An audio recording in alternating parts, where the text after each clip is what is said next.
Welcome back to my channel, Famous and Fabulous. Robbie Robertson really hated him more than anyone. Robbie Robertson was born Jaime Royal Robbie Robertson on July 5, 1943 in Toronto, Canada. He grew up in a family with different backgrounds. His mother was of Mohawk and Cowga heritage from the Six Nations Reserve in Ontario, while his father came from a Jewish immigrant family. Robertson grew up surrounded by cultural traditions, folk stories, and music that would later help shape his creative style. From when he was very young, he loved the guitar. He taught himself how to play and created his own special style that mixed soulful rhythm, detailed picking, and a deep sense of telling stories. As a teenager, Robertson's love for music led him into the growing rock and roll scene in Canada. By his mid-teens, he was already playing in local bands, impressing older musicians with his skills and natural talent for writing songs. His big break came when he joined Ronnie Hawkins and the Hawks, a group that played a rough style of rockabilly. Touring across North America with Hawkins was Robertson's first real experience with the demanding life of a professional musician. He not only got better at his skills on stage, but also began forming lifelong friendships with his bandmates Levon Helm, Rick Danko, Richard Manuel, and G. Hudson. These friendships would be really important when the Hawks eventually left Hawkinstow, formed their own group, later known simply as the Band. The band's rise to fame in the late 1960s was a turning point in rock history. With Robertson as the main songwriter and lead guitarist, the group changed what rock music could sound like. Their 1968 first album, Music from Big Pink, recorded in a house in upstate New York, was unlike anything the world had heard before. Based in Americana, folk, country, and blues, it moved away from the psychedelic trends of that time and brought in a rustic, earthy sound that inspired tons of artists. Songs like The Weight and Chest Fever became instant classics, celebrated for their timeless quality and poetic depth. As the creative force behind most of the band's music, Robertson wrote songs that captured the heart of American life. Even though he was Canadian himself, his lyrics painted pictures of the rural South, the struggles of working people, and the deep soul of the human experience. Masterpieces like The Night They Drove Old Dixie Down, Up on Creek, and It Makes No Difference remain some of the most powerful and lasting songs in popular music. His guitar playing, gentle yet powerful, never tried to take over, but instead made the storytelling of each song better. Beyond his songwriting, Robertson played a big role in shaping the band's image and direction. He often acted as the group's spokesman, guiding them through the chaos of fame and the pressures of the music industry. The band's work with Bob Dylan during Dylan's controversial Electric Tour of 1965 to 1966 made their legacy even stronger. Robertson and the group stood firm alongside Dylan as Heffast boos from audiences who didn't like his change from folk to rock, proving their strength and commitment to artistic integrity. The band's career reached its peak with their legendary farewell concert, The Last Waltz, on Thanksgiving Day in 1976 at the Winterland Ballroom in San Francisco. Organized mostly under Robertson's vision and directed by Martin Scorsese, the concert brought together a who's who of rock and folk legends, including Dylan, Joni Mitchell, Neil Young, Eric Clapton, and Van Morrison. The film that came from it, also titled The Last Waltz, remains one of the greatest concert documentaries ever made, keeping Robertson's vision of music as both our shared experience and a historical story alive forever. After the band, Robertson started a successful solo career, releasing a series of albums that showed his growing artistry. His self-titled first solo record in 1987 mixed rock with atmospheric production and featured collaborations with Peter Gabriel and U2, proving Robertson's ability to adapt to new musical styles. His later works more and more reflected his Indigenous heritage, with albums like Contact from the Underworld of Red Boy 1998, bringing in native voices, chants and themes connecting traditional culture with modern sounds. In addition to his music, Robertson built a long and successful partnership with filmmaker Martin Scorsese, scoring or contributing to many soundtracks, including Raging Bull, The King of Comedy, Casino, Gangs of New York, The Wolf of Wall Street, and The Irishman. His natural understanding of how music could make storytelling on screen better made him one of the most respected people in film music. Robertson also wrote memoirs, most notably Testimony 2016, in which he looked back on his journey through music, fame, and cultural discovery. The book, filled with warmth, humor, and honesty, gave fans a close look at the man behind the songs, from his childhood influences to the complicated relationships in the band and his continuing creative work. On March 24, 1968, Robbie Robertson took an important step in his personal life when he married Dominique Bourgeois, a Canadian journalist. Dominique was the daughter of a film critic and professor, which meant that she had grown up in a world deeply connected to art, culture, and thinking about ideas. This marriage was a period of stability for Robertson, who at the time was becoming internationally famous as the lead guitarist and main songwriter for the band. Together, Robbie and Dominique became one of the more admired couples of the late 1960s and 1970s, dealing with the pressures of fame, the demands of a never-ending touring schedule, and the artistic lifestyle that often put stress on relationships. Dominique, with her own career as a journalist, brought a sense of balance and smart companionship to Robbie's life, keeping him grounded during years that could have easily been taken over by the chaos of the rock and roll world. Despite their strong connection, the marriage wasn't free of problems. In 1977, during a time of tension and uncertainty in their relationship, Dominique filed for divorce.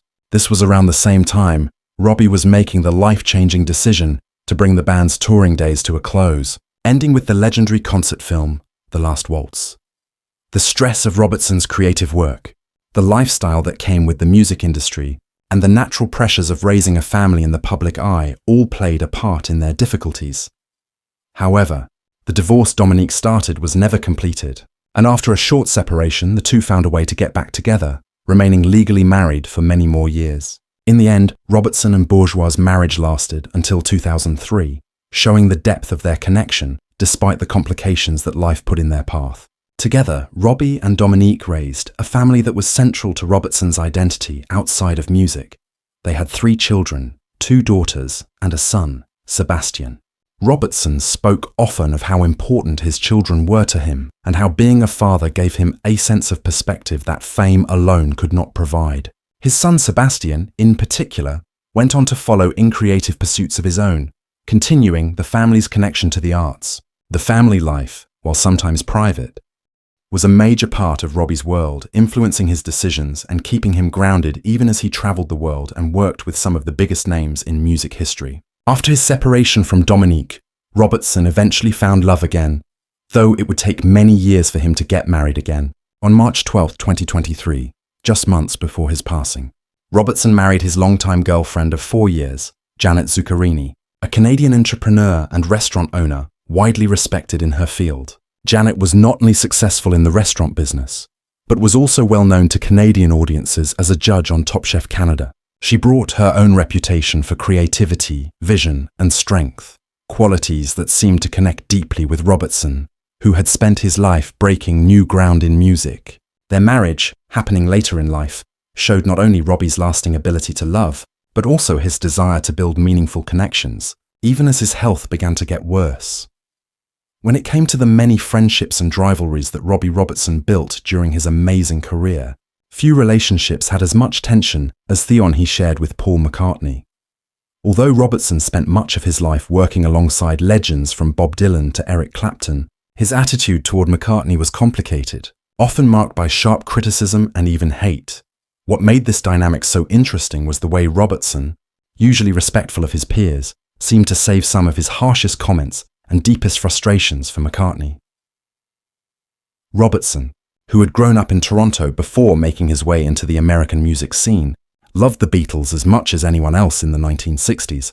Yet, as he often revealed in private conversations and interviews, he felt that Paul McCartney was the one member of the group who rubbed him the wrong way. Paul always struck me as someone who had to be the center of attention no matter what, Robertson once said, describing him as overly polished and always controlling. For Robertson, who took pride in being authentic and raw in music, McCartney's carefully created image and melodic pop style seemed almost fake. This dislike got stronger when Robertson became part of Bob Dylan's circle. The band had been thrust into the spotlight as Dylan's backing group during his controversial Electric tours, and Robertson was very aware of the comparisons being made between Dylan's raw artistry and McCartney's more mainstream appeal. Paul was always trying to play it safe, Robertson said.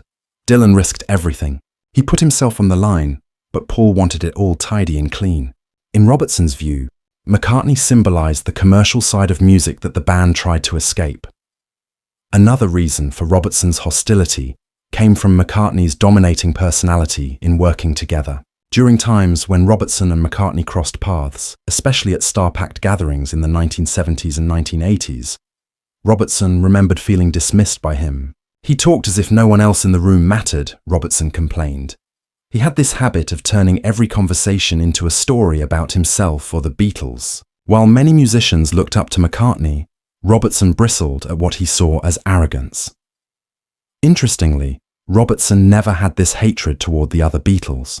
Hefton spoke with warmth about George Harrison, whom he considered spiritually grounded and musically adventurous, and even admired John Lennon for his brutal honesty. Ringo Starr, too, was someone Robertson found friendly and down-to-earth. But Paul McCartney, for reasons Robertson explained time and again, was the one guy I couldn't stomach. The contrast was striking. Robertson could find common ground with almost anyone in the industry, but when it came to McCartney, there was no way to fix things. Their paths continued to cross in later years, often through shared connections like Clapton or at industry events. By the 1980s, when both men were firmly established as legends in their own right, Robertson had mellowed somewhat in his public statements, but the old dislike stayed beneath the surface. "I respect what he accomplished, sure," Robertson said in one honest interview, "but liking someone and respecting their success are two very different things." What is perhaps most telling is how Robertson compared McCartney to Dylan, the man he considered his greatest musical partner. To Robertson, Dylan represented the risk-taking, uncompromising artist who did to turn audiences away for the sake of truth. McCartney, by contrast, seemed to him like the ultimate crowd pleaser, a man more concerned with topping charts than pushing boundaries. "I've always been about the grit, the imperfections that make music real," Robertson thought back. Paul, he wanted the gloss. Even in his later years, Robertson's feelings about McCartney never softened completely. While he could acknowledge McCartney's genius formality and his role in shaping popular music, the personal friction between them remained a defining part of their relationship. In fact, when asked late in life which famous musician he had the hardest time getting along with, Robertson didn't hesitate. Paul. Always Paul. There was just something about him that I couldn't take. Maybe it's my fault, maybe it's his, but out of everyone I ever met, he was the one I truly hated more than anyone. This lasting hostility, though unusual for Robertson, who typically valued harmony and working together, gave a revealing look into the complex personalities behind rock and roll's greatest icons. It showed that even among the most celebrated musicians, clashes of ego, philosophy, and personality could leave scars that never fully healed. Robbie Robertson, the legendary guitarist, songwriter, and founding member of the band, passed away on August 9, 2023, at the age of 80, marking the end of a remarkable life and career that had deeply shaped the direction of modern music. His death happened in Los Angeles, California, where he had been living and getting medical care during the final stages of his illness. According to reports, Robertson had been in a brave year-long battle with prostate cancer, a fight that he faced with dignity and quiet strength.